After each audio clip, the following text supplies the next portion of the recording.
টেকসই প্রবৃদ্ধির কথার সাথে যেটা যুক্ত করা হয়েছে উদ্ভাবন, এটা আজকের ডিসকাশনের স্কোপটা কিন্তু অনেক প্রসারিত করে দিয়েছে। আমি যেভাবে বুঝেছি আমি আপনাদের সাথে শেয়ার করি।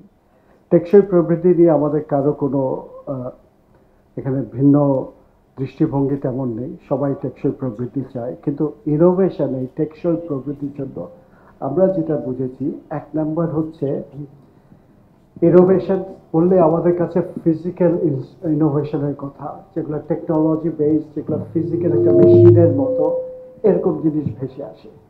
আমরা কিন্তু ইনোভেশন বলতে বুঝি even management is a technology, ব্যবস্থাপনাও একটা টেকনোলজি, ব্যবস্থাপনাও কিন্তু অনেক ইনোভেশন আনা সম্ভব।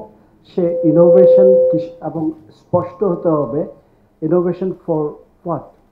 ইনোভেশনটা হচ্ছে আরও বেশি এফিসিয়েন্সি আনার জন্য, ইফেক্টিভনেস আনার জন্য, ট্রান্সপারেন্সি আনার জন্য।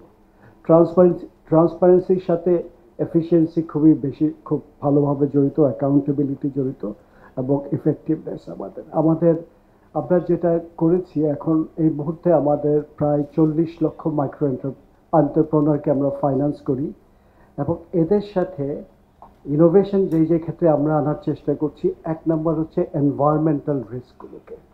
কারণ আমাদের যে অ্যাসপিরেশন, প্রবৃদ্ধির যে অ্যাসপিরেশন, সেটাতে আমরা যেটা আলটিমেটলি আমাদের ভিশন হচ্ছে চায়নার মতো হওয়া। চায়নার মাইক্রো এন্টারপ্রাইজ সেক্টর কিন্তু এক্সপোর্ট বেসড একটা এন্টারপ্রাইজ এবং ন্যাশনাল মার্কেটে হাই কোয়ালিটি প্রোডাক্ট তৈরি করে। আমরা যেটা শুরু করেছি টেকনোলজি ট্রান্সফার করা, যাতে এদের প্রোডাক্টিভিটি বাড়ে, এফিসিয়েন্সি বাড়ে, হাই কোয়ালিটি এবং বিএসটিআই অনুমোদিত স্ট্যান্ডার্ডাইজড প্রোডাক্ট তৈরি করতে পারে। ইতিমধ্যে প্রায় 700-র মতো আমাদের স্ট্যান্ডার্ডাইজড প্রোডাক্টস তৈরি হয়েছে, এবং কিছু কিছু আমরা এক্সপোর্ট করাও শুরু করেছি। কিন্তু এগুলো হচ্ছে এখনো খুব একটা বড় সিগনিফিকেন্ট এটা বলা যাবে না, কিন্তু এটার অনেকগুলো চ্যালেঞ্জ আছে এখানের মধ্যে। কারণ প্রোডাক্টিভিটি বাড়ালাম, ভালো প্রোডাক্ট বানানোর প্রোডাকশনের চ্যালেঞ্জগুলো আমরা নিতে পারি, কিন্তু marketing is a big challenge. Marketing হচ্ছে দেশজ মার্কেটে এবং একই সাথে হচ্ছে এক্সপোর্ট মার্কেটেও।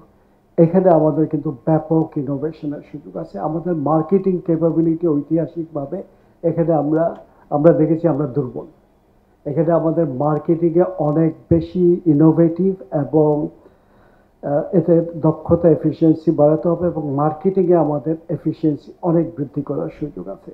আরেকটা ক্ষেত্র আমরা উদ্ভাবন যেটা করতে চাই, আমরা এটা নাম দিয়েছি, এভাবে কনসেপচুয়ালাইজ করেছি, resource efficient cleaner production. Resource efficiency বলতে আমরা বোঝাচ্ছি এনার্জি এফিসিয়েন্সির পাশাপাশি আমাদের প্রচুর ওয়েস্টেজ হয় এগ্রো বেসড প্রসেসিং এগুলোর ক্ষেত্রে। বাংলাদেশের শুধুমাত্র পোস্ট হারভেস্ট লস্ট হচ্ছে প্রায় 25 থেকে 40% পর্যন্ত, যেটা হচ্ছে ওয়ার্ল্ডে অ্যাকসেপ্টেবল লিমিট হচ্ছে বিলো 10%। এখানে যদি আমরা ব্যাপক আনতে পারি, এফিসিয়েন্সি আনতে পারি, রিসোর্স এফিসিয়েন্ট বলতে আমরা বোঝাচ্ছি ইনপুটও যাতে আমরা মিনিমাম বা অপটিমাল ইনপুটের মাধ্যমে আমরা যাতে আউটপুটগুলো তৈরি করতে পারি, ইনক্লুডিং এনার্জি এফিসিয়েন্সি অর্জন করতে পারি। আমাদের প্রোডাকশনের মাইক্রো এন্টারপ্রাইজগুলোতে আমরা দেখেছি প্রচুর এনার্জির অপচয় হয়।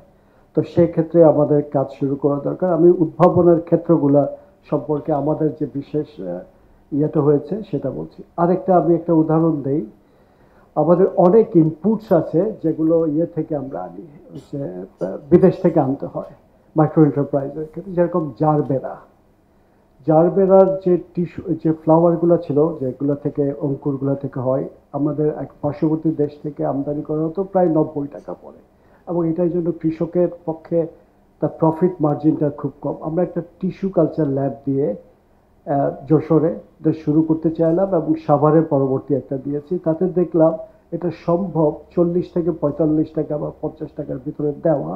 কিন্তু চ্যালেঞ্জেস আছে, এইসব টিস্যু কালচার ল্যাব করার জন্য যে দক্ষ জনশক্তি লাগে সেটা আমাদের সময় লেগেছে, এবং এটা আমরা অর্জনের পথে আছি।